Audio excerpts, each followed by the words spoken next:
হুজুর আল্লামা ইকবালের একটা আজিম 2 লাইনের কবিতা আছে। হুজুর আল্লামা ইকবাল বলছেন, ये एक सिजदा जिसे तू गिरा समझते है, ये एक सिजदा जिसे तू गिरा समझता है, लाख हजार सजदों से देता है आदमी को नजात, ये एक सजदा जिसे तू गिरा समझता है, हजार सजदों से देता है आदमी को नजात। মানে এই একটা সিজদা যেটাকে আপনি হালকা মনে করতেছেন, মানে অসুবিধা নাই, না দিলে কি। আল্লামা ইকবাল বলছেন এরকম একটা সিজদা এক ব্যক্তিকে মানুষের কাছে 1000 বার নত হওয়া থেকে পরিত্রাণ দান করে। মানুষের কাছে 1000 বার মস্তক অবনত করা থেকে পরিত্রাণ দান করে আল্লাহর দরবারের একটা সিজদা। আমার বক্তব্যের সামনের দিকে অগ্রসর হওয়ার পেছনে আল্লামা ইকবালের এই 2 গুচ্ছ কবিতার লাইন, এর উপরে আল্লাহ রাব্বুল আলামিনের বাণী, ইলামু আন্নাল্লাহা ইউহিল আরদা বা'দা মাউতিহা কদ বায়্যানা লাকুমুল আয়াতি লাআল্লাকুম তাকিলুন।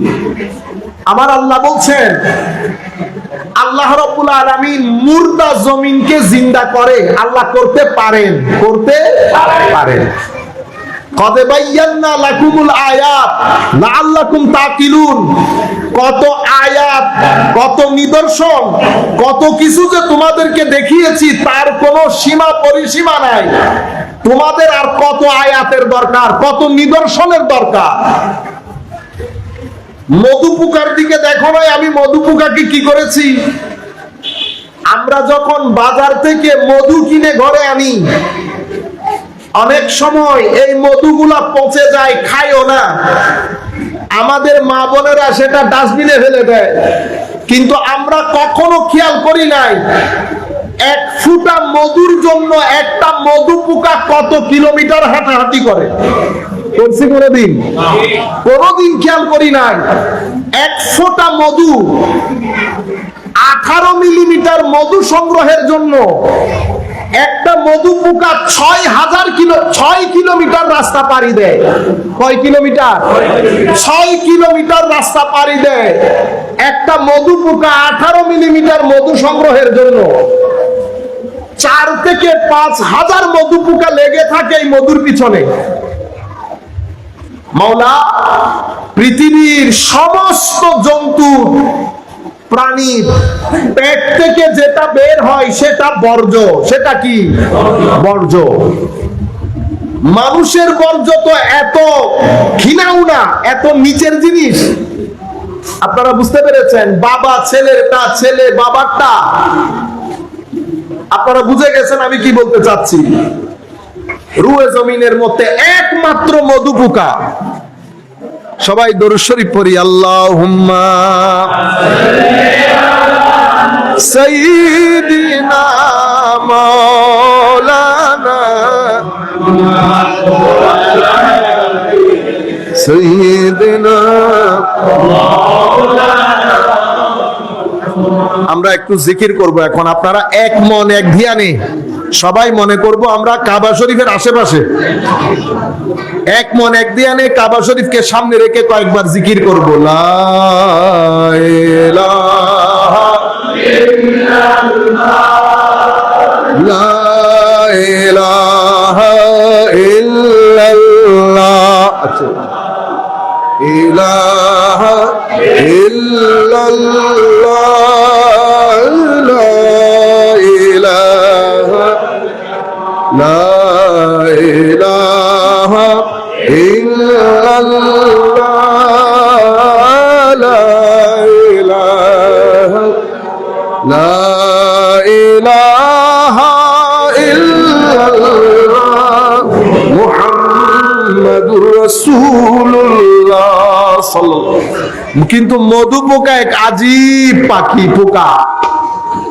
তার পেট থেকে যেটা বের হয় বর্জ্য হওয়া তো দূরের কথা, সেটা আমরা মানুষের সমস্ত রোগের শেফা। সমস্ত রোগে আল্লাহ মধুপুকার পেটকে আমাদের পেটের চেয়ে এরকম অবস্থান দিয়ে দিলেন। মাওলা মধুপুকার পেট এরকম অসাধারণ পেট হয়ে গেল কেন? আমরা মানুষরা খেলে বর্জ্য হয়, আর মধুপুকার পেট থেকে যেটা বের হয় সেটা মধু হয়। আজীব বিষয় না? কেন? মনে রাখবেন, এটা আল্লাহর দুনিয়ার নীতি। কি নীতি? চারটা জিনিস যেই ব্যক্তি নিজের জীবনে আত্মস্থ করবে, পৃথিবী ছেড়ে সেই ব্যক্তি চলে যাবে, কিন্তু সেই ব্যক্তির মধু কিয়ামত পর্যন্ত বেঁচে থাকবে। মধু মানে অনেরা খালি মধুই মনে করলে মধু অনেক ধরনের আছে। ছাত্ররা শিক্ষকের মধু, প্রতিষ্ঠান মধু, আর বড় বড় দরবার আল্লাহর ওলিদের মধু। যদি সেটা মধুর মতো ব্যবহার করেন, যদি সেটা মধুর মতো ব্যবহার করেন। কোন চারটা জিনিস? এটা আমি অনেকবার বলেছি, তবুও চাচ্ছি আপনাদের সাথে একটু ভালো করে শেয়ার করে জিনিসটা। সব সময় নিজের চিন্তা চেতনা এটাকে মহৎ রাখবেন, মহান। দেখতে মানুষের মতো, চিন্তা যদি নিচের ঘৃণাও না হয়, তাহলে পেটের জিনিস মধু হবে না। আপনারা বুঝতে পেরেছেন? নিজের চিন্তা, আপনি টাকা কিরকম আছে, আপনার স্ট্যাটাস কিরকম, এগুলো মাথা থেকে ঝেড়ে ফেলে দেন। চিন্তা বড় রাখবেন, মানুষকে সম্মান করবেন, মানুষকে বড় মনে করবেন। এই গিবত গালাগালি দূরই না আর সামনে ইনকি এটাকে বলে বড় চিন্তা। ঘরের মধ্যে যখন কেউ আরেকজনের কথা বলবে, আমি আমাদের মাদেরকেও বলছি, আমাদের মাদেরকে বলবো 2 মিনিট আমার এই কথাটা শুনবেন। যেই ঘরগুলার মধ্যে অতিমাত্রায় মানুষের ব্যাপারে আলাপ হয়, যেটাকে আমরা গীবত বলি, যেই ঘরগুলার মধ্যে অতিমাত্রায় নাটক সিনেমা চলে, সেই ঘরগুলা থেকে 2টা জিনিস কখনো যাবে না: অশান্তি এবং অস্থিরতা। আপনি যদি 10-12 জন তাবিজওয়ালারে যদি ওই ঘরের মধ্যে বেঁধেও রাখেন, শান্তি আসবে না। কেন? কারণ পৃথিবী একটা নিয়মে চলে, পৃথিবী একটা নিয়মে চলে। পৃথিবী কখনো আপনাকে দংশন করতে আসবে না, লাঠি নিয়ে দৌড় দেবে না। পৃথিবী কি লাঠি নিয়ে দৌড় দেয়? পৃথিবীর কাজও না এটা। সাপ তো, সাপ আপনাকে মারতে আসবে না, কিন্তু আপনি যদি বেশি পণ্ডিতি করেন তো দৌড়ানি দেবে। তো পৃথিবীর মধ্যে মওলাই করিম কিছু বিষ রেখেছেন, বিষ। সেই বিষগুলো মেইনলি 3টা জিনিস দিয়ে আপনার ভিতরে ঢুকে: চোখ, মুখ আর কান। চোখ, মুখ আর কান। আপনি যদি মুখ দিয়ে মানুষের কথা বলা মানে হচ্ছে পৃথিবীর বিষ নিজের ভিতরে ঢুকানো। এটাকে বলে রং কানেকশন টু দা নেচার। আপনি নেচারের সাথে আপনার কানেকশনটা বরবাদ করে দিয়েছেন। আর আপনি যখন অতিমাত্রায় নাটক সিনেমা দেখবেন, তখন আপনার চোখ দিয়ে পৃথিবীতে রাখা বিষগুলো আপনার ভিতরে ঢুকবে। আপনারা বুঝতে পেরেছেন? ছেলেদেরকে অ্যান্টিবায়োটিক খাওয়ান না আপনারা? কেন খাওয়ান? ইনফেকশনের কারণে। যতক্ষণ ইনফেকশন না যাবে আপনার গায়ের জ্বর যাবে না। আপনি যদি প্যারাসিটামল ওই ছেলের উপরে ঢেলে দেন, অথবা প্যারাসিটামলের নদীতে যদি গোসলও করাই দেন, গায়ের জ্বর যাবে? ওনারা কি হন হয়তো ডাক্তার উকিবে কি দিয়ে অরগু এনে রাইতে হইতে হইতে আমার ফুয়াতে গাছ জরুরি যাবে। অনেক বুঝুন না, কারণ ছেলের ভিতরে ইনফেকশন রয়ে গেছে। আপনি প্যারাসিটামল দিলে 6 ঘন্টার জন্য জ্বর নামবে, কিন্তু ইনফেকশনের কারণে ইনফেকশন পুশ করবে, আবার জ্বর উঠে যাবে। যতক্ষণ অ্যান্টিবায়োটিক দিয়ে ইনফেকশনকে না মারবেন, ততক্ষণ পর্যন্ত গায়ের জ্বর থেকে রেহাই নাই। আপনার ভিতরে বিষ ঢুকেছে, আমার ঘরের ভিতরে বিষ ঢুকেছে মুখ, চোখ আর কান দিয়ে। এখন আপনি যদি খতমে বুখারী পড়ান, খতমে কোরআন পড়ান, আমার আমাদেরকে এনে ওখানে মেজবানি লাগান, 6-7 ঘন্টার জন্য নাজাত পাবেন, কিন্তু নাজাত সুদূর প্রসারী হবে না। কেন? ইনফেকশন রয়ে গেছে। তো ইনফেকশনের জন্য জবান বন্ধ করতে হবে, চোখ হেফাজত করতে হবে, কান হেফাজত করতে হবে। যখন এই 3টা ইন্দ্রিয় দিয়ে পৃথিবীতে রাখা বিষগুলো ভিতরে ঢুকবে না, অটোমেটিক্যালি ভিতর থেকে স্থিরতার শান্তি আসবে। তো আপনি একটা তো বন্ধ করলেন, বিষ না নিলেন না। তো বিষ না নিয়ে বিষের অপোজিট জিনিস যেটা সেটা নিতে হবে। কি?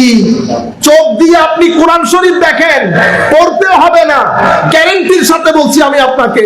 শুধু আপনি কোরআনে পাকের দিকে তাকিয়ে থাকবেন, ঘন্টা খানেক পরে আপনি দেখবেন কলব বাতেনের মধ্যে আজীব এক স্থিরতা কাজ করতেছে। এটা ওষুধ দিয়ে পাবেন না, ওষুধ দিয়ে পাবেন না। আপনি চোখ দিয়ে আপনার মার দিকে তাকিয়ে থাকেন, কিছু করতে হবে না, শুধু মার দিকে তাকিয়ে থাকবেন, বাবার দিকে তাকিয়ে থাকবেন। সমাজের মধ্যে মুরব্বিয়ানে কেরাম যারা যায়, মুরব্বীরা সাদা দাড়ির লোক, জমিনে আল্লাহর রহমতের কারণ, আল্লাহর রহমতের কারণ। এইটা মাথায় রেখে মুরব্বীদের দিকে তাকাবেন। কবরের মধ্যে গিয়ে হাঁটবেন, কবরবাসীর কবরের দিকে তাকিয়ে পরকালের কথা স্মরণ করবেন। দেখবেন কোনো ওষুধপত্র লাগবে না, ভিতরে একটা স্থিরতা কাজ করতেছে, ভিতরে একটা স্থিরতা কাজ করতেছে। কৌজুর বাংলাদেশ খারাপ হয়ে গেল, কি খারাপ হয়ে দেয় বাংলাদেশ। আপনি বাংলাদেশ ভুলে যান, মনে করবেন আপনি নিজে একজন বাংলাদেশ, নিজে একজন বাংলাদেশ। আপনি ভালো আছেন কিনা দেখেন, নিজের মধ্যে শান্তি প্রতিষ্ঠা করতে পারেন না, আপনি বাংলাদেশে চিন্তা করে লাভ আছে না। আগে আমরা প্রত্যেকে আমি বাংলাদেশ, আমি বাংলাদেশ। তাহলে বাংলাদেশে আমি শান্তি প্রতিষ্ঠা করব কিভাবে? আমার এখান থেকে যদি মিথ্যা কথা আসে, গীবত আসে, গালাগালি আসে, তাইলে বাংলাদেশ আর বাংলাদেশ আছে নাই। আমার চোখ দিয়ে আল্লাহ রাব্বুল আলামিন জিনিস যেগুলো হারাম করেছেন, আল্লাহ রাব্বুল আলামিন ইনকামের যেই টাকা হারাম করেছেন, এমনিতে তো আমি অনেক বড় নামাজি, কিন্তু 5,000 টাকা যখন আমি 5,000 টাকার ভর সহ্য করতে পারি না। আপনারা বুঝতে পারতেছেন? আল্লাহর বান্দা, বেটা আল্লাহর বান্দা তো এরকম গায়রত পূর্ণ হওয়া চাই যে লাখ টাকা আমার সামনে দিয়ে চলে যাবে, যদি আমার টাকা না হয় তো ওই টাকা আমার কাছে আমার চটি জুতার ফিতার মতো লাগবে, চটি জুতার ফিতার মতো লাগবে। এটাকে বলে গায়রতে ঈমান। বান্দা যখন এই সততা দেখায়, আরশ আজিমের খোদা ফেরেশতাদেরকে নিয়ে আমার ওই বান্দার জিকির করে, দেখ বান্দা। আপনারা বুঝতে পেরেছেন? এটাই হচ্ছে, আমি ছেলেদেরকে বলছি, আমি আপনাদেরকে বলতেছি নিজের জীবনের রিয়ালিটি গুলা এরকম করেন। মনে রাখবেন, সৎ এবং সততা যেই ব্যক্তির পকেটে ঢুকেছে, আল্লাহর দুনিয়ার মধ্যে সেই ব্যক্তি কখনো অপমানিত লাঞ্ছিত হবে না, অপমানিত লাঞ্ছিত হবে না। যেই ব্যক্তি মানুষের মুখে হাসি ফোটায়, মানুষের চিন্তা করে, সেই ব্যক্তি দুনিয়া উল্টে গেলেও কখনো মাওলাই করিম দুনিয়ার জমিনে তাকে অভাব অনটনের মধ্যে ফেলে পরীক্ষা করবে না। আপনারা বুঝতে পেরেছেন? হইলেও হইতারনি ফরিবেন, ফরির দেখাদের অনত মনে হইল ফরি যাই, কিন্তু পরে দেখবেন আল্লাহ আরেকটা জিনিস নেয়ামুল বদল দান করবে, নেয়ামুল বদল দান করবেন। যারা অকাতরে মানুষকে দান করেন, তাদের পকেট খালি হওয়ার আগে আমার আল্লাহ পকেট ভর্তি করে দেবে। আমার আল্লাহ আমাদের দ্বীন জিন্দা, কোরআন জিন্দা, নবীর তালিমাত জিন্দা, আমার নবীও জিন্দা, আমার নবীর মদিনা শরীফের বালি যার গায়ে লেগেছে সেও জিন্দা, সেও শুধু নিঃশ্বাস ছাড়া আর নেওয়ার নাম জিন্দেগি না। যদি নিঃশ্বাস ছাড়া আর নেওয়ার নাম জিন্দেগি হতো তো আমার আল্লাহ কখনো বলতেন না ইলামু আন্নাল্লাহ ইউহিল আরদা বাদা মাউতিহা। মুর্দাকে আল্লাহ জীবিত, আমার আল্লাহ কোরআনে পাকের মধ্যে বলেন নাই ইয়া আইয়ুহাল্লাযীনা আমানু ইসতাজিবু লিল্লাহি ওয়া লির রাসূলি ইযা দাআকুম লিমা ইউহয়িকুম। আল্লাহ আল্লাহর রাসূলের ডাকে যারা সাড়া দেয় তাদেরকে আল্লাহ খাস একটা জিন্দেগি দান করেন, খাস একটা। তো যাকে আল্লাহ জিন্দেগি দান করেন, এটা কোন জিন্দেগি? এটা হাটওয়ালা জিন্দেগি না। হাটওয়ালা জিন্দেগি তো হাট বন্ধ, তো আপনি শেষ, আপনি শেষ। কিন্তু আল্লাহর বান্দাদের শেষ এটা না। আল্লাহর বান্দাদের কোনো শেষও নাই, আল্লাহর বান্দাদের কোনো শেষও নাই। লিমা ইউহয়িকুম, এটা কোন জিন্দেগি? এটা কলব বাতিনের জিন্দেগি। আমি মাদ্রাসার ছাত্র যারা আছেন তাদেরকে বলবো, প্রত্যেক প্রোগ্রামে আমি ইনারে জিন্দেগি যদি বলরে উপযোগ্য প্রশ্ন হইলে ইতারাই ফেসবুকের মধ্যে সব একদিন নগরী অন্তত ইয়ার 2-3 দিন ব্যস্ত থাকবে। কোরআনে পাকের মধ্যে কলব শব্দ এসেছে, ফুয়াদ এসেছে, ফুয়াদ, সাদর এসেছে, সাদর। তাহলে কয়টা শব্দ? 3টা। কলব, ফুয়াদ, ফুয়াদ উম্মে মুসা, ঠিক আছে? কলব, ফুয়াদ, সদর। আপনাদের দায়িত্ব হচ্ছে বেটা 3 দিন গবেষণা করবেন। কলব মানে কি, ফুয়াদ মানে কি, সদর মানে কি, দুইটার মধ্যে 3টার মধ্যে ফারাক কি, কোন কোন আয়াতের মধ্যে কলব, সদর, ফুয়াদ এসেছে, শব্দগুলোর রেলেভেন্স, এগুলা নিয়ে 2-3 দিন অন্তত গবেষণা করেন। এগুলা এই ফেসবুকের এই ফিতনাবাজি থেকে অন্তত নিজেদেরকে বাঁচাতে পারবেন। সম্মানিত উপস্থিতি, আমি আপনাদেরকে যেখান থেকে কথা শুরু করেছিলাম, 4টা জিনিস নিজের চিন্তাকে বড় রাখবেন। আল্লাহর ওয়াস্তে বলতেছি, নিচু চিন্তা একেবারে গিনাও না, তুই নে এগুলা ছেড়ে দে। কেন? কারণ এগুলা আপনার ভিতরের জগৎকে অশান্ত করে ফেলবে। আপনি যদি ভিতরের জগতে শান্তি, কে না চায়? সবাই চায় না? পৃথিবীতে এই মুহূর্তে সবচেয়ে শর্টেজ যে জিনিসের, মানে দিন দিন একেবারে কম হয়ে যাচ্ছে, নাই হয়ে যাচ্ছে সোসাইটি থেকে, সেটা হচ্ছে মানসিক শান্তি। মা, বিশেষ করে মাদেরকে খেয়াল করতে হবে এই জিনিসগুলো। গত 4 দিন আগে, 5-6 দিন আগে আমাদের পরিচিতদের মধ্যে 2 জনের মেয়ে আত্মহত্যা করেছে। আমাদের দেশে আত্মহত্যার রেট দিন দিন বেড়ে যাচ্ছে। ডাক্তারের ঘরে, ইঞ্জিনিয়ারের ঘরে, রিক্সা ড্রাইভারের ঘরে, কার্পেন্টার মিস্ত্রির ঘরে। আপনি যদি মনে করেন নাই শুধু পয়সাওয়ালা ঘরে হয়, সেরকম না। মাদেরকে এগুলো মাথায় রাখতে হবে, বাবাদেরকেও মাথায় রাখতে হবে। আমরা শুধু টাকা ইনকাম করলে হবে না, আমাদেরকে আল্লাহ কি বানিয়েছেন? আজকে আপনারা আয়নার সামনে দাঁড়িয়ে নিজেকে নিজে প্রশ্ন করেন, আপনি কে? আপনি কি শুধু শরীর? আপনার কি শুধু ভাত আর চায়ের দরকার, না অন্য কোনো কিছুরও দরকার আছে? আপনি শুধু শরীর না, আপনাকে আল্লাহ মনও দান করেছেন। আপনার পেটের যেমন খিদা, আপনার মনেরও তেমন খিদা লাগে। আপনার পেটকে যেমন ক্ষুধার্ত হলে খাদ্য দিতে হয়, আপনার মনকেও সেরকম খাদ্য দিতে হবে। যদি আপনি পেটের ক্ষুধা, মনের ক্ষুধা একসাথে চালাতে না পারেন, মনে রাখবেন আপনি ইমব্যালেন্স হয়ে যাবেন। এরকম ইমব্যালেন্স হয়ে যাওয়ার পরে যখন মন অশান্ত হবে, তখন আপনি দুনিয়ার টাকা পয়সা আপনার গায়ের উপর ঢেলে দিলেও আপনি শান্তি পাবেন না। আপনারা বুঝতে পেরেছেন? সেই কারণে বিনয়ের সাথে অনুরোধ করব, ছেলেদেরকে স্কুলে পাঠানোর সাথে সাথে চেক করে দেখেন ছেলেরা ডেইলি কোরআনে পাঠ করছে কিনা। আপনি আশিকে রাসূল দাবি করবেন, আপনি আরো অনেক কিছু দাবি করবেন, কিন্তু ডেইলি যদি কোরআনে পাঠই না পড়েন, এটা আবার কি ধরনের আশিকে রাসূল? যেই কোরআন নিয়ে আমার নবী 23 বছর পর্যন্ত আমার নবী শান্তির সাথে ঘরে বসতে পারে না, সেই কোরআনে পাক বুঝা দূরের কথা, আমাদের ছেলেরা পড়া পর্যন্ত ছেড়ে দিয়েছে। যে পৃথিবীর মানুষ কোরআনে পাক, হেদায়েত, আল্লাহর নবী, দ্বীন এগুলা না পাওয়ার কারণে মানুষ উদ্ভ্রান্তের মতো ঘুরে বেড়াচ্ছে, মানুষ কোরআনের দিকে ছুটছে, মানুষ মদিনামুখী হচ্ছে। অথচ আমরা আমাদের নবীর উম্মত হয়ে আমরা নিজেরা কোরআনে পাঠ করি না। মনে রাখবেন, আমি আপনাকে সওয়াবের কথা বলবো না, আমি আপনাকে কবর হাসরের কথা শোনাচ্ছি না। মনে রাখবেন, কোরআনে পাক আপনার মনের শান্তির অ্যান্টিবায়োটিক। দিলে শান্তি নদীরে শান্তি নাই। নাম্বার ওয়ান, কোরআনে পাক আমি আমার মাদেরকে বলবো, বোঝার চেষ্টা করবেন, ছেলেদের মেয়েদের প্রতি চোখ রাখবেন। বাপদেরকেও বলবো, আমরা শুধু টাকা ইনকাম করলে হবে না, যতটুকুন আমরা আজকে ঘরে বসে যদি সিদ্ধান্ত নেই আমার জীবনের সবচেয়ে বড় সম্পদ কি, মনে রাখবেন টাকা পয়সা কখনো বড় সম্পদ না, আমার সন্তান সন্ততি আমার জন্য সবচেয়ে বড় সম্পদ। সুতরাং আমি টাকার জন্য সময় দেব, আমার ছেলে মেয়েদের তরবিয়তের জন্য সময় দেব।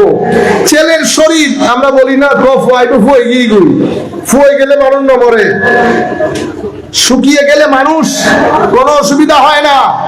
আপনি আপনার ছেলের তরবিয়ত খেয়াল করবেন, ছেলের শারীরিক বর্ধনের সাথে সাথে শারীরিক ভাবে বড় হচ্ছে, আখলাক শুদ্ধ হচ্ছে কিনা, আখলাকের মধ্যে সংশোধন আসতেছে কিনা, বড়কে চিনতেছে কিনা, ছোটকে চিনতেছে কিনা, জবানের লফজ গুলার মধ্যে ক্যাপস লক বা সে বুঝতেছে কিনা, ভারসাম্য রক্ষা হচ্ছে কিনা, এগুলা যদি আপনি খেয়াল না করেন, কোরআনে পাক করছে কিনা, মসজিদে নামাজ আদায় করতেছে কিনা, এগুলা আপনি খেয়াল করবেন আপনার ছেলের সুন্দর জীবনের জন্য। যদি আপনি এগুলা না করেন অসুবিধা নেই। তবে আমি বলি আপনাকে কি হবে, গ্যারান্টির সাথে বলছি, গ্যারান্টির সাথে, যদি এর 19-20 হয় আপনি আমাকে বলবেন আমি দাওয়াতের কাজ ছেড়ে দেব।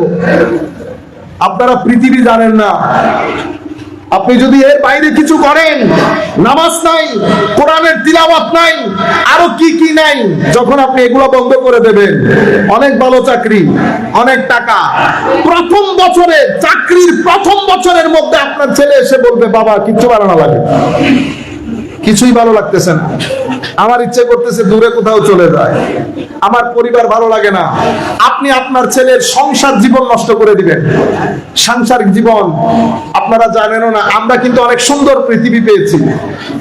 আমার নবীর তালিমাত, আমার নবীর প্রতি মহব্বত বর্তমান অশান্ত পৃথিবীর সবচেয়ে বড় সুখ আমার নবীর ইশক এবং আমার নবীর মহব্বত। যেই ব্যক্তির ভিতরে, আমি একদিন বাইরে ছিলাম, স্বাভাবিকভাবে চট্টগ্রামে তো এক ধরনের, এখানে তো সব আমাদের লোক, আমরা যখন বাইরে যাই স্বাভাবিকভাবে ওখানে তো আমাদের লোক না, 10-15% আমাদের লোক হলে 85% অন্যান্যরা থাকে। আবার যখন ইংল্যান্ড আমেরিকাতে হয় তখন দেখা যায় 50% লোক দিন ধর্মে বিশ্বাস করে না। তো স্বাভাবিক এক এক জায়গায় বক্তব্য এক এক ধরনের হবে। আমি বলেছিলাম, একজন বলেছে আমি তো বিশ্বাস করি না ওনাকে, আমি বলেছি বিশ্বাস না করেন মহব্বত তো করতে পারেন, মহব্বত করিবেলা বিশ্বাস করুন না করেন, ইনশাআল্লাহ শেষ বিকালে দেখবো তুমি কেমনে ইমান না এনে পারো। শেষ বিকালে দেখবো ওয়া সদায় মিষ্টি দিচ্ছি না ভাই, আই কি না হয় দি মিষ্টি দিচ্ছি না হয়, ওই যে ডায়াবেটিস কি দে ডায়াবেটিস এটা মানে আধা রাতি দুটুন দে দেখতে কোন দিবে ফ্রিজ মাই ফেলাই কি ভাই ফেলার দে, কি খাওয়ার জন্য মিষ্টি, কেন ভিতরে সুগার। ইশকে রাসূল হচ্ছে আপনার ইমানের শরীরের সুগারের মতো, এটা যখন ভিতরে দানা বাঁধবে তো আমার নবীর প্রতি ঈমান না এনে আমার নবীর শানের মধ্যে ফানা না হয়ে পারবেন না, আমার নবীর শানে ফানা না হয়ে পারবেন না। কই ঈমান না আনলে অসুবিধা নেই, কোনো অসুবিধা নেই। তো মসজিদে আসতে পারবো, আল্লাহ আসতে পারবেন, আমি নামাজও পড়তে পারবো, আল্লাহ ফকিরা বলতে পারবেন না, তবে আইসের পিছনে কেউ না দেখে মতো করে চলে যায়, কেউ না দেখে মতো পরে চলে যায়। বহুত মধুর জিনিস, এটা যত মুখে দিবেন তত লাগাইতে ইচ্ছে করবে। আপনারা বুঝতে পেরেছেন আমি যে জিনিস আপনাদেরকে বুঝাতে চাচ্ছি, বর্তমান সময়ে বর্তমান পৃথিবী সবচেয়ে খতরনাক যেটা ঘটতেছে সেটা হচ্ছে আমাদের মানসিক শান্তি বিনষ্ট হওয়া, মানসিক শান্তি বিনষ্ট হওয়া। মানসিক শান্তি বিনষ্ট হয় কেন? ফ্রাস্ট্রেশন থেকে। কি থেকে? আমি সামাজিকভাবে রাষ্ট্রীয়ভাবে এগুলো আমি বলবো না, আমি যে ফিল্ডে কাজ করি সেই ফিল্ডের ফ্রাস্ট্রেশন বলি। আমরা কেমনে ফ্রাস্ট্রেটেড করি? আমিও সুন্নি, এও সুন্নি, বিও সুন্নি, সিও সুন্নি, ডিও সুন্নি, ঠিক আছে? আমাদের এগুলো সব আহলে সুন্নাত ওয়াল জামাতের ভাই, এ এসে যখন বির বিরুদ্ধে বলবে, বি এসে যখন সির বিরুদ্ধে বলবে, সি এসে যখন ডির বিরুদ্ধে বলবে, তখন আপনি কি করেছেন জানেন? আপনি আপামর সুন্নি জনতাকে ফ্রাস্ট্রেটেড করেছেন। এরা কি হবে? এদের মধ্যে গ্রুপিং হবে। 50 to 60% লোক কোন গ্রুপিং এর মধ্যে না গিয়ে সে পরিপূর্ণরূপে তালাক দিয়ে চলে যাবে। দরকার নাই ভাই, আমি এনে ভালো আছি। আপনারা বুঝতে পেরেছেন? নাম্বার 1। নাম্বার 2, আমি যখন এখানে এসে ইররিলেভেন্ট কথা বলবো, অসংলগ্ন, যেটা আমার দরকার নাই, আমি যখন সেই ধরনের কথা বলবো, আমার উপস্থিত শ্রোতা ফ্রাস্ট্রেটেড হবে। 2। নাম্বার 3, আমি যখন আসা মাত্রই বর্তমান সমাজে আমাদের ছেলেপুলের সমস্যা কি সেটা না বুঝে শুধু অন্যকে গালিগালাজ করব, আমার ছেলেরা ফ্রাস্ট্রেটেড হবে। আমাদের দাবি, আমরা চাইবো আমরা যেন ফ্রাস্ট্রেশনটা আর না বাড়াই, ফ্রাস্ট্রেশনটা আর না বাড়াই। এখানে আমি আপনাদেরকে একটা গুরুত্বপূর্ণ মেসেজ দেই। মানহুম আহলুস সুন্নাতে ওয়াল জামাআহ। আহলুস সুন্নাহ ওয়াল জামাআহ কে, কারা? এটা নিয়ে গত 4 করোনার আগে উজবেকিস্তানের মধ্যে ইন্টারন্যাশনাল কনফারেন্স হয়েছে। কি কনফারেন্স? আন্তর্জাতিক কনফারেন্স। কারা ছিল সেখানে? পৃথিবীর সমস্ত বিখ্যাত আহলে সুন্নাত ওয়াল জামাতের আলেম এবং ইমামগণ, মিশর থেকে শুরু করে, সিরিয়া থেকে শুরু করে, ইয়েমেন থেকে শুরু করে, ইন্ডিয়া থেকে শুরু করে, পৃথিবীর সমস্ত মুসলিম দেশের মধ্যে যারা আহলে সুন্নাহ ওয়াল জামাতকে লিড করে, প্রত্যেক দেশের রিপ্রেজেন্টেটিভ সেখানে ছিলেন। আহলুস সুন্নাহ ওয়াল জামাত কে, কারা? এটার উসুল আমি আর আপনাকে দিতে হবে না। আমি যদি এখানে এসে সকাল পর্যন্ত বলি এই ব্যক্তি সুন্নি না, এই ব্যক্তি সুন্নি না, কিচ্ছু আসে আর যাবে না। কেন? কারণ কে মুসলিম কে অমুসলিম সেটা তো কোরআন এবং সুন্নতের মাধ্যমে ডিসাইডেড। কে সুন্নি কে অসুন্নি সে তো উলামায়ে আহলে সুন্নাত। উলামায়ে আহলে সুন্নাত কে? মনে রাখবেন, কিছুদিন আগে আমাদের আরেক ভাই বলতেছেন, কই ওনারা তো 100 বছর যে, 6 বছর যে, ওমা হুদি কি হইলেন, কি 100 বছর যে, যে খুদা কি 100 বছর দিবে, ওনারা হইল হনে আমাদের দোষে হচ্ছে। মনে রাখবেন, আহলুস সুন্নাহ ওয়াল জামাআহ আমাদের আইম্মা আবু মনসুর মাতুরিদি, ইমাম আবুল হাসান আশআরি, মাতুরিদির ওই লাইনের মধ্যে, মাতুরিদির ওই লাইনের মধ্যে ইমাম সামরকান্দি আছে, ইমাম সামরকান্দি আছে, ইমাম নসফি আছে, তাফসিরাতুল আদিল্লাহ তো নসফি, আকীদায়ে নসফি তো নসফি। বুঝতে পেরেছেন? এর পরবর্তীতে তাফতাজানি, এর পিছনে যদি চলে যান, বাকিল্লানি আছে, আসফারাইনি আছে, গাজালি আছে, রাজি আছে, জুয়াইনি আছে। এগুলা সব আহলুস সুন্নাহ ওয়াল জামাতের প্ল্যাটফর্মের মধ্যে কাজ করেছে। ইনারা আকীদার ইমাম। তো আমাদের ইতিহাস 100 বছরেরও না, এরই ধারাবাহিকতায় আমাদের এশিয়া মহাদেশের মধ্যে আলা হযরত ফাজিলে বেরলভী রাদিয়াল্লাহু তাআলা আনহু সহ অসংখ্য উলামায়ে আহলে সুন্নাত, আব্দুল হক মুহাদ্দিস দেহলভী বলেন, শাহ ওয়ালিউল্লাহ মুহাদ্দিস দেহলভী বলেন, অসংখ্য উলামায়ে আহলে সুন্নাত, আপনি এদের তাসির, এরা এত শক্ত পর্যায়ের ছিলেন, মুহাদ্দিসিনে কেরাম, মুফাসসিরিনে কেরাম, সুফিয়ায়ে কেরাম প্রত্যেকেই এদেরকে আহলে সুন্নাতের ইমাম হিসেবে কবুল করেছেন। প্রত্যেকেই সুফিয়ায়ে কেরাম প্রত্যেকেই ইনাদেরকে আহলে সুন্নাত ওয়াল জামাতের ইমাম হিসেবে কবুল করেছেন। আহলুস সুন্নাত ওয়াল জামাতের উসুল নির্ধারিত। সুতরাং মনে রাখবেন, আমাদের এখানে আজীব এক ফিতনা ফাসাদ আমরা সৃষ্টি করে দিয়েছি। আমি চাইবো না আপনারা যারা ইউথ আছেন, ইয়াংস্টার্স আছেন, আল্লাহর ওয়াস্তে আপনারা এই দলাদলির মধ্যে নিজেদেরকে জড়িত করবেন না। বড়রা যারা আছেন করুক না, তারা অসুবিধা আছে। ওনারা আজকে করতেছেন কালকে ঠিক হবে, কালকে করতেছেন পরশু ঠিক হবে। কোন আহলে সুন্নাত ওয়াল জামাতের উলামায়ে কেরাম যারা একটা ঢাল অথবা একটা পাতা লাগিয়েছে আহলে সুন্নাত ওয়াল জামাতের বাগানের মধ্যে, তাদেরকে মাথার উপর রাখতে হবে। উলামায়ে আহলে সুন্নাতের মাঝখানে যে ঘটনাগুলো ঘটবে সেগুলা নিয়ে আপনারা গ্রাসরুট লেভেলের মধ্যে ডিভাইডেড হবেন না। কেউ কারো সমালোচনা আল্লাহর ওয়াস্তে করবেন না। মনে রাখবেন, ফতোয়া থাকে 100 বছর আগের ফতোয়াই কাফের, 100 বছর পরের ফতোয়াই মুজাদ্দিদ। আপনারা বুঝতে পেরেছেন? কেউ বাঁচে নাই যারাই সোসাইটির মধ্যে তাজদীদের কাজ করেছে, প্রত্যেককে কথা শুনতে হয়েছে, কেউ বাঁচে নাই।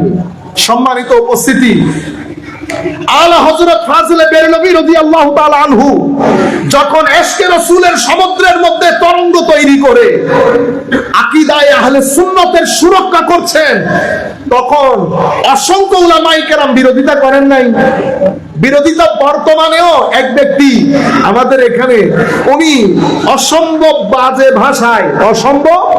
বাজে ভাষায় বিরোধিতা করেছেন। আমি শুধু একজনকে দিয়ে সংবাদ পাঠিয়েছি। মনে রাখবেন, এই সমস্ত ইমামগণ, এই সমস্ত আলেমগণ বট বৃক্ষের নিয়ায় আপনি যদি নাড়া দিতে চান, কোমরের ব্যথায় বিছানা থেকে উঠতে পারবেন না। বট বৃক্ষ ডানেও যায় না বামেও, বট বৃক্ষের সামনে যতই পাথর নিক্ষেপ করেন কাজ হবে না। আমি আপনাদেরকে বিনয়ের সাথে অনুরোধ করব, আল্লাহর ওয়াস্তে ফ্রাস্ট্রেশন কমান, সমালোচনা বন্ধ করেন, নিজের দিকে তাকান। আপনি কি করেছেন? আপনি একটা ইট হলেও আহলে সুন্নাত ওয়াল জামাতে এই ঘরের মধ্যে লাগিয়ে যান, আমার নবী খুশি হবেন। আমার নবী ফেসবুকের কোন পোস্টের মধ্যে যা মন চায় আপনি কমেন্ট করিয়েন না। আপনি সৈয়দ আহমদ শাস্ত্রী কোঠি রাদিয়াল্লাহু তাআলা আনহু, ওনার ফজিলত যদি আমি সকালবেলা পর্যন্ত বর্ণনা করি, তরুণ প্রজন্মের গায়ে লাগবে না। কখন গায়ে লাগবে? যখন আমি হুজুরের ফুয়ুজাতে ধন্য হয়ে সমাজের মধ্যে অন্ধকার, সমাজের মধ্যে আলোর মতো জ্বলব, তখন যুব সমাজ আমাকে গ্রহণ করার আগে সেলুট সৈয়দ আহমদ শাস্ত্রী কোঠির দরবারে দেবে। আপনি বুঝতে পেরেছেন? হতে আর মা হতে উনিরালু এন্টুতে ইনেলইতু এলইতু অনে ফলরে বুঝে লাভ নাই। অনে উনিরালু এন রান্দি ফলরে খাবো, খাবাইলে আর ইয়েন বুঝো ফিরতুনো, ছেলেরা নিজেরাই বলবে শুটকির আলোর টেস্ট কেমন। আপনারা বুঝতে পেরেছেন? যিনি যেই দরবারের মুরিদ, আপনাকে বলতে হবে না। আর এখন এক আজীব কাহিনী শুরু হইল। মুরিদে এখন ফিরুর প্রশংসা শান গাইতে গাইতে মুরিদুর শান শেষ। মুরিদ কেমনে পীরের শান গায়, তাইলে তো বোঝা যাচ্ছে আপনি আরো উপরে উঠে গেছেন। আপনারা বুঝতে পেরেছেন? মনে রাখবেন, পীর আপনার গাছ, আপনার গাছের ফল কেমন সেটা আপনাকে দেখে আমি বুঝবো। মুসলমান, আমার নবী, ইসলাম, দ্বীন, কোরআন, এটা ডিপেন্ড করবে আমার চরিত্রের উপর, আমার জবানের উপর, আমার চোখের উপর, কানের উপর। আমার জবান ঠিক নাই, চোখ ঠিক নাই, কান ঠিক নাই। আপনি বলছেন ওয়ামা আরসালনাকা ইল্লা রাহমাতাল লিল আলামিন, আমার নবীকে আল্লাহ রহমত করে প্রেরণ করেছেন। আমার আল্লাহ আমার আপনার নবীকে রহমত করে প্রেরণ করেছেন, অথচ আমার সিনার ভিতরে 5 ফিট শরীরের সিনার ভিতরে 2 পয়সার রহমত নাই, আর আপনি বলতেছেন কুল কায়নাতের রহমত। আপনারা বুঝতে পেরেছেন? বাংলাদেশের ভূখণ্ডে, আমার গ্রামের মধ্যে আমার কারণে সুখ শান্তি সব বিনষ্ট। এরপরে আপনি যদি বলেন আমার নবী রহমত হিসেবে প্রেরিত হয়েছে, মানুষ সেটাকে, নন মুসলিম সেটাকে গ্রহণ করতে চাইবে না। আপনারা বুঝতে পেরেছেন? সুতরাং আমার শরীরের মধ্যে 5.5 ফিট এই শরীরকে আগে রহমত বানান, 5.5 ফিট এই শরীরকে বাংলাদেশ বানান। এটাকে আমি শান্ত করি, এটাতে শান্তি প্রতিষ্ঠা করি, এটাতে যদি করাপশন হয় বন্ধ করি, আমি রাত দিন জুলুম করি, অশ্লীলতা করি, জবান দিয়ে গীবত করি, আমার বাংলাদেশ ধ্বংসের অতল তলে তলিয়ে গেছে 5.5 ফিটের বাংলাদেশ। আর আপনি 92 লক্ষ বর্গ মাইল এই বাংলাদেশ, 92,000 বর্গ মাইল বাংলাদেশকে আপনি যদি বলেন দেশ নষ্ট হয়ে যার গুই ওইলি হতে গান ফেরেস্তান ওয়াসিব উপায় হকি। আপনারা বুঝতে পেরেছেন? আমি সেই কারণে এই 2-3টা মেসেজ আমি শর্টকাট আপনাদেরকে আবার বলি। ছেলেদেরকে বলবো ফেসবুকে কমেন্ট করা বন্ধ করে দেন। আল্লাহর ওয়াস্তে বলবো ফেসবুকে কমেন্ট করা বন্ধ করে দেন। আপনি মনে করছেন আপনি সুন্নিয়তকে রেভলিউশন তৈরি করছেন, আপনার এক একটা কমেন্ট আমার নবীর সিনার মধ্যে গিয়ে লাগে। নাউযুবিল্লাহ। আমার নবীর খারাপ লাগে না উম্মতের এই অবস্থা দেখে? আমাকে উম্মত হিসেবে চিন্তা করতে হবে না? আমার কাজের কারণে বিশুদ্ধবারে যখন আমার আমলনামা পেশ হয়, আমার নবীর চোখে পানি আসতেছে কিন্তু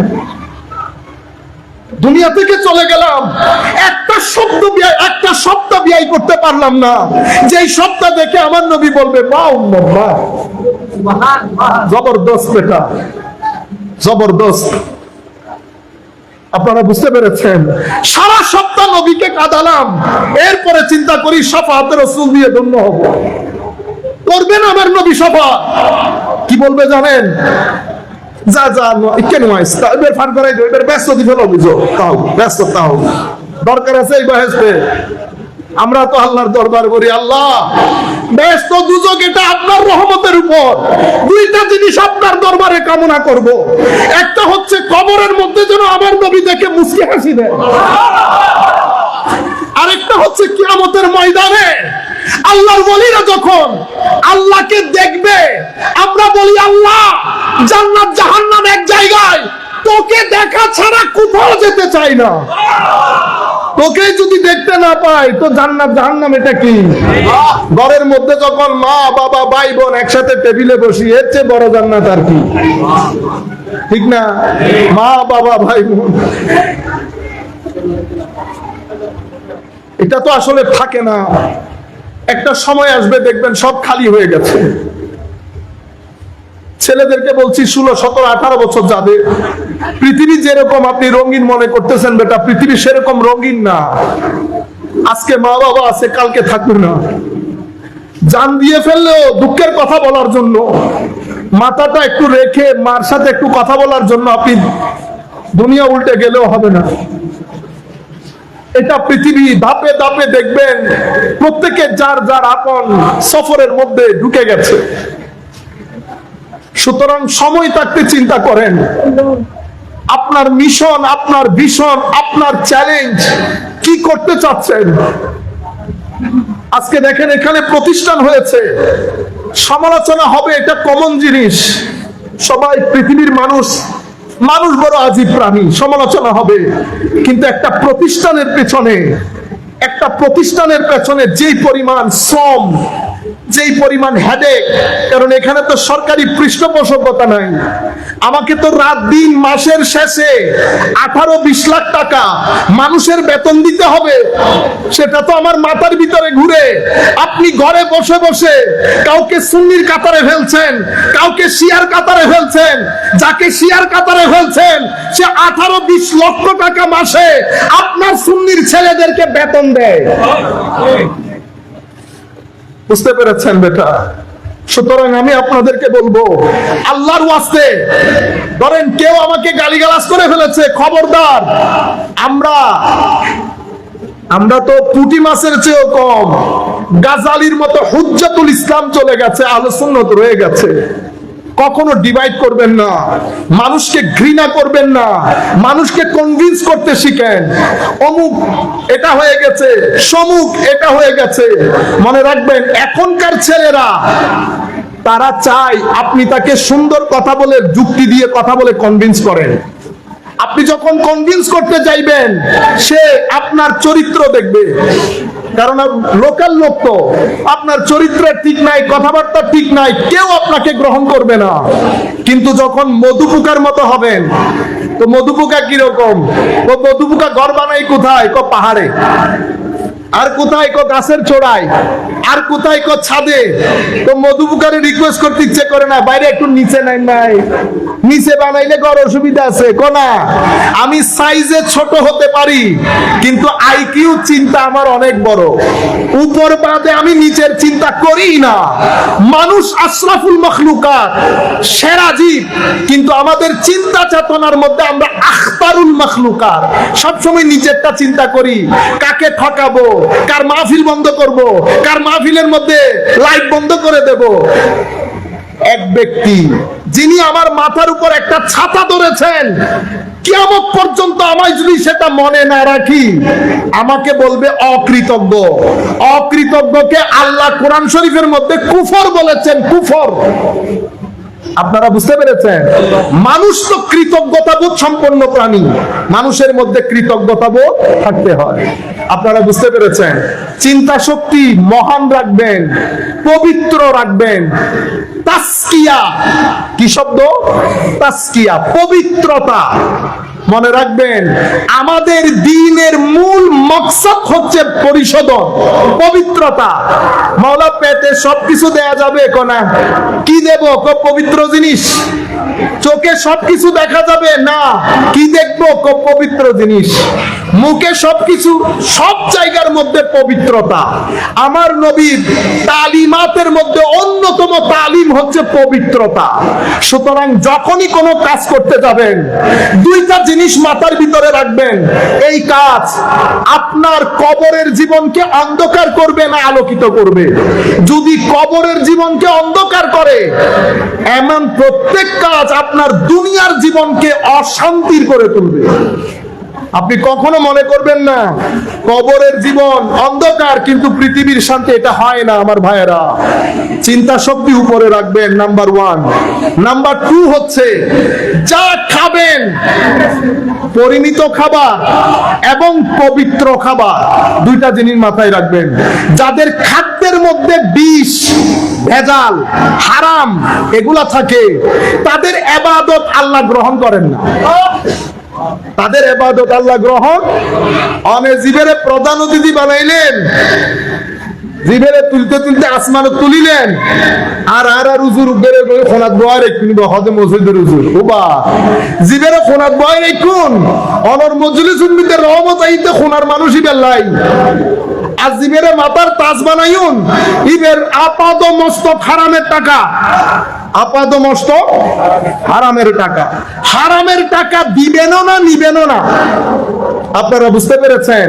কারণ এটা এমন একটা জিনিস, আপনার পেটে যদি হারাম যায়, আমার নবী বলছেন, এক ব্যক্তি সফরের পরে দুলময় মুখ আল্লাহ আল্লাহ করছে, আমার নবী বলছেন, মালবাসুকা হারাম, মাতআমুকা হারাম, মাশরাবুকা হারাম, আর না ইস্তাজাবু লাক, ইয়ানি কাইফা ইস্তাজাবু লাক, অর্থাৎ তোমার কাপড় চোপড়, খাদ্য দ্রব্য সবকিছু হারামের।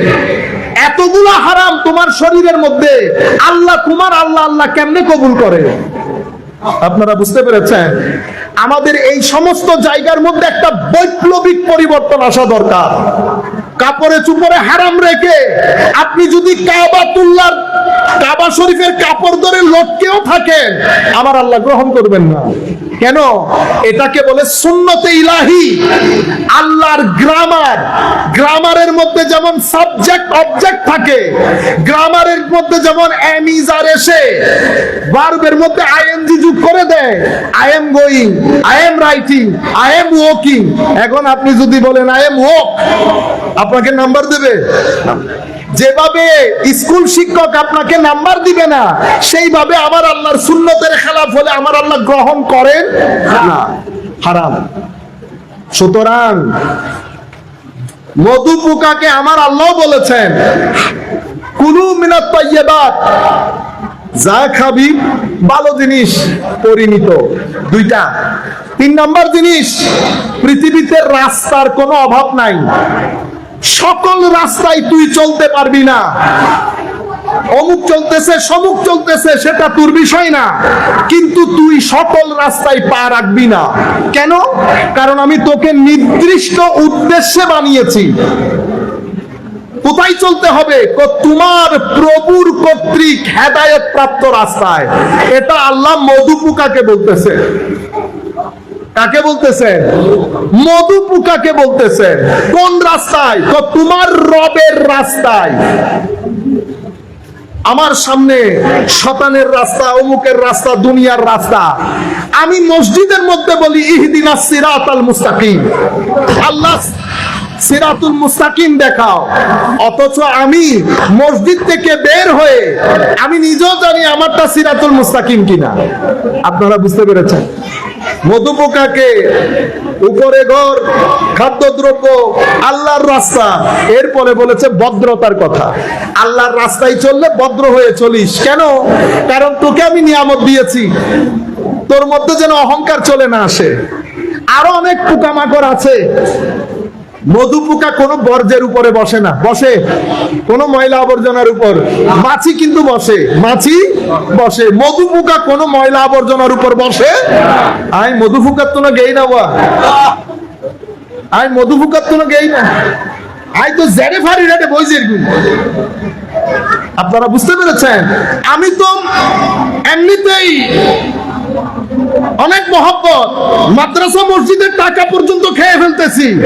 মাদ্রাসা মসজিদের টাকা খেয়ে স্টেজের মধ্যে আবার প্রধান অতিথি। আমি মাঝে মধ্যে চিন্তা করি আসমান কেন আমার উপর ভেঙে পড়ে না।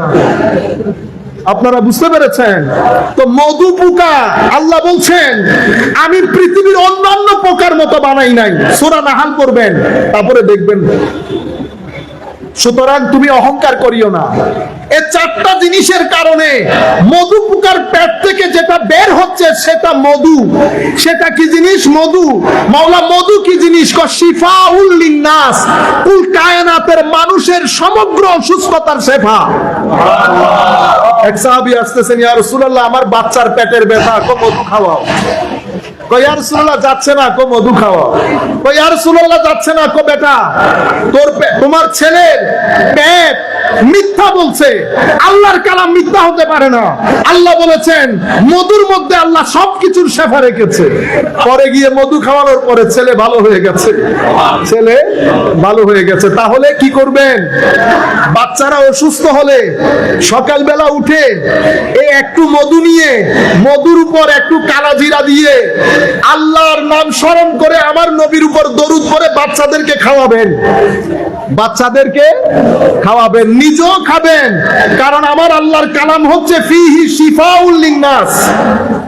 বুঝতে পেরেছেন? এই চারটা জিনিসের কারণে মধু পোকার পেটের জিনিসও মধু হয়। এই চারটা জিনিস যখন কোনো মানুষ আয়ত্ত করে আমরা তখন তাদেরকে আল্লাহর ওলি বলি। আল্লাহর ওলি।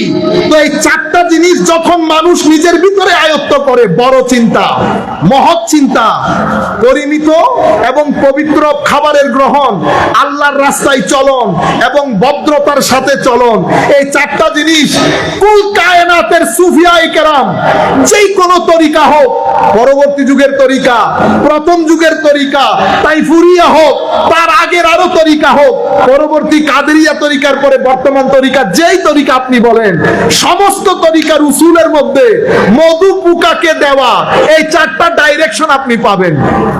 আমরা যদি এখন শান্তিতে থাকতে চাই, আমাদের ভিতরে যদি আমরা স্থিরতা পয়দা করতে চাই, এই চারটা জিনিস আমাদের জন্য অসম্ভব গুরুত্বপূর্ণ।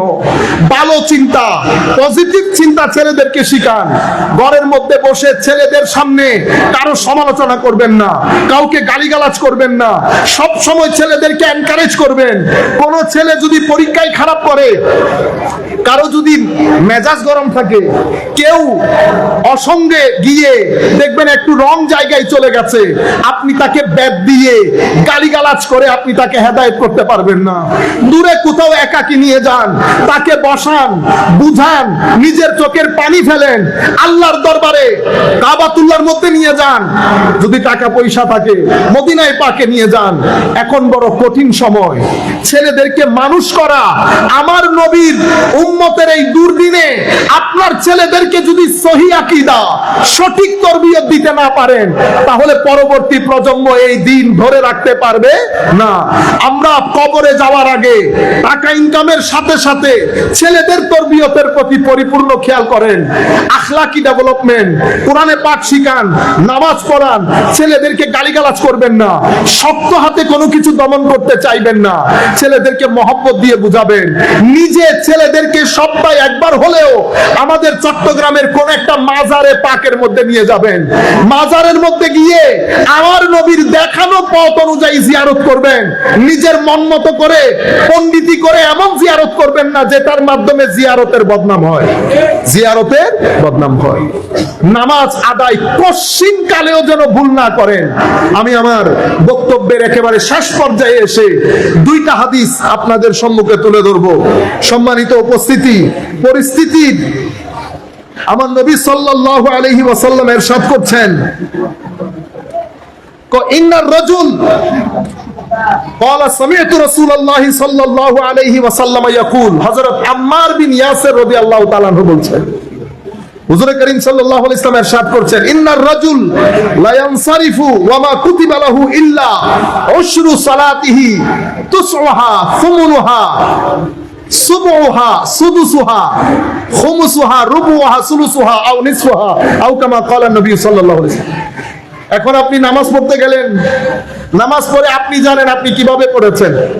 সময় দিচ্ছি না আমরা নামাজের মধ্যে, গেলাম টাস করে নিয়ত ধরলাম, কি পড়লাম না পড়লাম বের হয়ে গেলাম, এরকম না। মসজিদের মধ্যে যান, শান্তির সাথে 2 মিনিট বসেন। যখন দাঁড়াবেন প্রথমে আল্লাহর দরবারে তওবা করেন, নিজেকে কানেক্টেড করেন। কানেক্টেড যদি কানেক্টেড না করেন তাইলে আপনি নামাজের ওই স্বাদ পাবেন না। আমার নবী হাদিসে পাকের মধ্যে ইরশাদ করছে, উম্মত এসেছে নামাজ পড়েছে অতঃপর চলে গেছে, নামাজের সওয়াব কতটুকুন পেয়েছে? কেউ পেয়েছে অর্ধেক, কেউ পেয়েছে 10 ভাগের 1 ভাগ, কেউ 8 ভাগের, কেউ 9 ভাগের, কেউ 7 ভাগের 1 ভাগ। আপনারা বুঝতে পেরেছেন? অন্য হাদিসের মধ্যে আমার নবী বলেছেন নামাজও পড়েছে কিন্তু লা সালাত লাহু, তার নামাজ হয়ই নাই। মাল্লাম তানতাহি সালাতুহু আনিল ফাহশাই ওয়াল মুনকার লা সালাতা লাহু।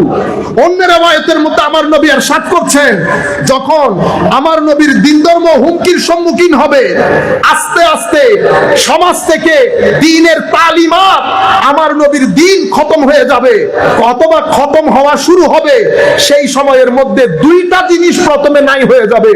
একটা হচ্ছে আল্লাহর নবীর আনিত কিতাব কোরআনের মাধ্যমে শাসন কার্য পরিচালনা। ভয়ে তো বলিও না, ভয়ে বলিও না, কারণ এগুলার মধ্যে চ্যালেঞ্জ আছে, এগুলার মধ্যে চ্যালেঞ্জ আছে। আরেকটা কি? আরেকটা হচ্ছে সালাত।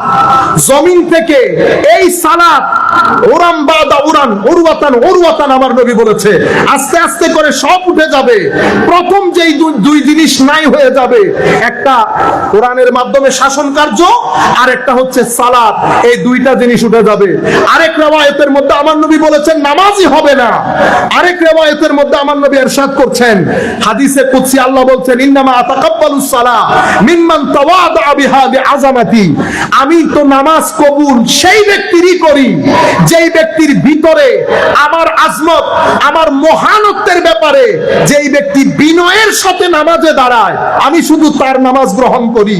আমি সেই ব্যক্তির নামাজ গ্রহণ করি না যেই ব্যক্তি আমার বান্দাদের উপর জুলুম করে, আমি সেই ব্যক্তির নামাজ গ্রহণ করি না।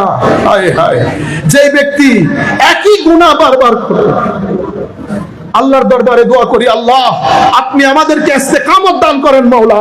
আমরা যেন তওবা করার পরে মাওলা ইস্তেকামতের সাথে আপনার দরবারে সেই তওবার মধ্যে থাকতে পারি, সেই তৌফিক আপনার দরবারে কামনা করছি।